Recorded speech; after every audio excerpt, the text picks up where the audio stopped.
Hello, good morning दोस्तों। कैसे हो आप सब? आशा करता हूँ सब अच्छे होंगे। मैं आपका अपना उत्तम क्लासेस के द्वारा मुकेश आपको आज जो हम सरकारी योजनाएं पढ़ रहे थे, जिनमें हमने 20 योजनाओं के बारे में हमने पढ़ लिया था, जिसका पार्ट 1 और पार्ट 2 दोनों हमने कंप्लीट कर लिए थे। आज हम पार्ट 3 लेकर आए हैं आपके लिए। और देखो दोस्तों, अगर आपको वीडियो थोड़ा सा हेल्पफुल लग रहा है, आपको ऐसा लगता है कि हाँ ये हमारे किसी काम की है, तो प्लीज़ यार वीडियो को सब लाइक कर दो, शेयर कर दो। अपने जो भी तैयारी करने वाले हैं तो उनके बीच में शेयर कर दो। और अगर आगे भी ऐसे वीडियो आप हमसे चाहते हैं और हमें पसंद करते हैं तो चैनल को सब्सक्राइब कर घंटी का आइकन ज़रूर दबा दें। तो चलिए, आज का हमारा पहला सवाल है, स्किल इंडिया मिशन की शुरुआत की गई। देखो दोस्तों, 20 क्वेश्चन हमने कंप्लीट कर लिए। 21वां क्वेश्चन आपके लिए है, स्किल इंडिया मिशन की शुरुआत की गई।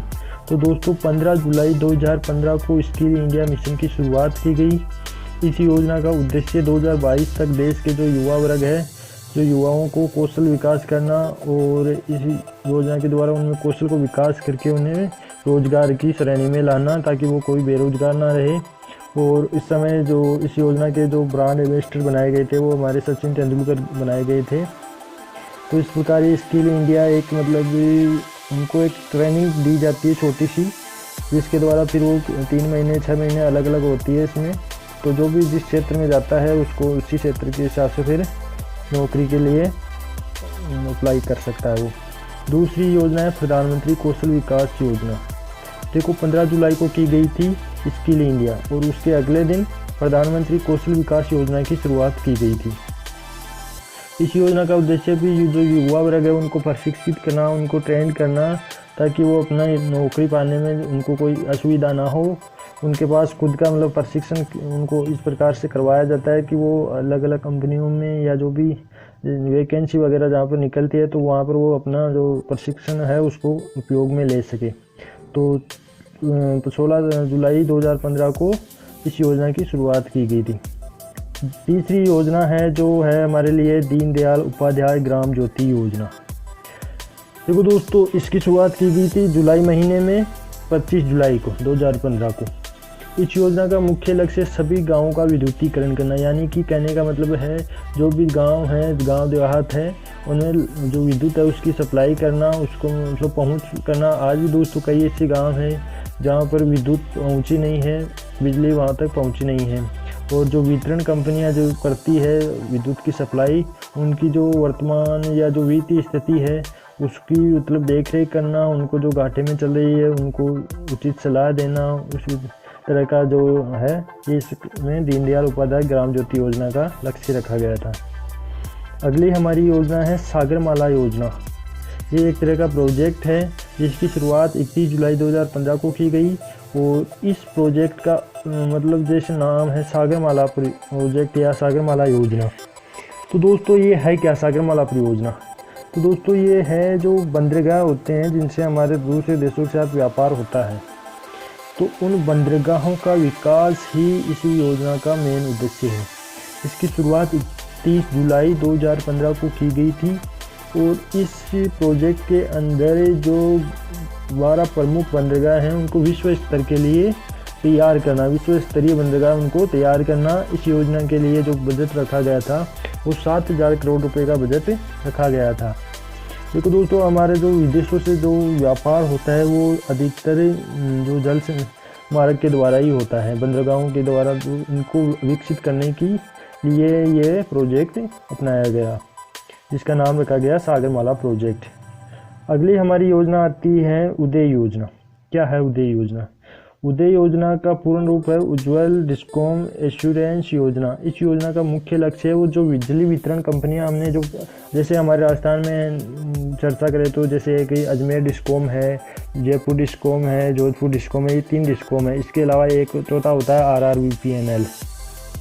तो जितने भी डिस्कॉम है इनकी वित्तीय स्थिति में सुधार करना, और जो डिस्कॉम घाटे में चला उसको उस स्थिति से ऊपर लाना। इस योजना से जुड़ने वाला जो पहला राज्य था झारखंड था, और इसकी शुरुआत की गई थी। देखो दोस्तों 20 नवंबर 2015 को उदय योजना की शुरुआत की गई थी। तो इस प्रकार से उदय योजना का संबंध किससे है? विद्युत के वितरण से, और जो विद्युत कंपनियां जो घाटे में चल रही है उनकी स्थिति में सुधार करने से उदय योजना का संबंध है। अगली हमारी महत्वपूर्ण योजना स्टार्टअप इंडिया की शुरुआत कब की गई, यानी कि स्टार्टअप इंडिया है इसकी शुरुआत कब की गई। देखो दोस्तों, हमने 2015 तक की योजना पढ़ ली है। अब ये जो स्टार्टअप इंडिया ये 2016 की योजना, देखो 16 जनवरी 2016 को इसकी शुरुआत की गई। और इसका मुख्य उद्देश्य क्या है, जो नए कारोबारियों को बढ़ावा देना, जो भी व्यापार क्षेत्र में आते हैं, व्यापार करना चाहते हैं, नए कारोबारी है, तो उनके लिए अनुकूल वातावरण का निर्माण करना ही इस स्टार्टअप इंडिया का उद्देश्य, उनको प्रोत्साहित करना व्यापार के लिए। तो ये स्टार्टअप इंडिया का अंतर्गत आता है। अगली हमारी योजना है सेतु भारतम योजना। सेतु भारतम योजना क्या है, ये एक ही इस योजना की शुरुआत है। जो सबसे पहले हम शुरुआत देखते हैं, इसकी शुरुआत की गई थी 3 मार्च 2016 को सेतु भारतम। इस योजना का जो मुख्य लक्ष्य रखा गया था वो 2019 तक सभी राष्ट्रीय राजमार्गों को, जितने भी जो राष्ट्रीय राजमार्ग हैं, हाईवे है, NH है, जो भी है, उनको रेलवे क्रॉसिंग से मुक्त करना। कहने का मतलब ये है कि वो बाधित ना हो और रेल मार्ग है वो भी बाधित ना हो। तो इस योजना का मतलब मेन लक्ष्य यही रखा गया है कि जो भी राष्ट्रीय राजमार्ग है जो मुख्य क्रॉसिंग में लगते हैं तो उनको क्रॉसिंग से मुक्त करना। इस योजना के लिए कुल 1500 ब्रिज बनवाने के लिए 50,000 करोड़ रुपए का बजट रखा गया था। यह है सेतु भारतम योजना। अगली हमारी योजना है स्टैंड अप इंडिया की शुरुआत कब की गई। अगला हमारा क्वेश्चन है, 8वां क्वेश्चन है, स्टैंड अप इंडिया की शुरुआत कब की गई। तो दोस्तों, स्टार्टअप अलग है, स्टैंड अप अलग है। स्टार्टअप जो है वो एक अलग है और स्टैंड अप अलग है। तो स्टैंड अप इंडिया क्या है, तो स्टैंड अप इंडिया की शुरुआत की गई थी 5 अप्रैल 2016 को की गई थी। तो ये एक वर्ग विशेष के लिए योजना थी। इस योजना का लक्ष्य केवल इतना था कि जो अनुसूचित जाति, जनजाति और जो महिला उद्यमी हैं उनको मतलब पैसे की उपलब्धता कराना, जो मतलब नई कंपनियां स्थापित करते हैं, जो नया व्यापार करते हैं, तो उनके लिए इस योजना की शुरुआत की गई थी। और इसमें 10 लाख से 1 करोड़ तक का ऋण देना सुनिश्चित किया गया था। जैसा जिसका व्यापार होगा, जो जितनी लागत में व्यापार तैयार होगा उस हिसाब से इसके लिए मतलब इस योजना का निर्माण किया गया। इसमें मिनिमम जो राशि रखी गई वो 10 लाख रुपये रखी गई है। तो यह है स्टैंड अप इंडिया और इसकी शुरुआत की गई थी 5 अप्रैल 2016 को। अगली हमारी योजना है ग्राम उदय से भारत उदय योजना की शुरुआत की गई। देखो, महात्मा गांधी जी ने भी कहा था कि जब गाँव का विकास होगा तो ही भारत का विकास होगा। तो जो ग्राम का विकास है वो हमारे लिए महत्वपूर्ण हो जाता है। ग्राम उदय से जो भारत उदय अभियान की शुरुआत, ये जो मऊ है ना, उत्तर प्रदेश में पड़ता है, तो मऊ में बाबा साहब भीमराव अम्बेडकर की 125वीं जयंती पर 2016 की घटना है। 2016 में 14 से 24 अप्रैल तक चलाई गई थी। और इस योजना के अंतर्गत देश में सही विकास के लिए गाँव के विकास पर बल दिया गया कि गाँव का विकास होगा तो देश का विकास होगा। और इसकी शुरुआत की गई थी 14 से 24 अप्रैल 2016 को। और लास्ट में है हमारा प्रधानमंत्री उज्ज्वला योजना। प्रधानमंत्री उज्ज्वला योजना की जो शुरुआत की गई थी वो 1 मई 2016 को की गई थी। इस योजना का उद्देश्य ग्रामीण एवं शहरी क्षेत्रों के जितने भी गांव और शहरों में जो BPL है परिवार हैं जिनकी, तो उनको क्या है कि जो BPL परिवार है उनको मुफ्त में LPG कनेक्शन देना था। और इस योजना के अंतर्गत सरकार द्वारा BPL परिवारों को प्रति कनेक्शन 1600 रुपये की वित्तीय सहायता प्रदान की जाती है। उस समय 1600 रुपये प्रदान की जाती थी, लेकिन तो सबके लिए ये हो गया है जिसको उज्ज्वला योजना के नाम से जाना जाता है। लेकिन 1 मई 2016 को जो प्रधानमंत्री उज्ज्वला योजना है इसमें सबसे पहले BPL परिवार को प्राथमिकता दी गई थी।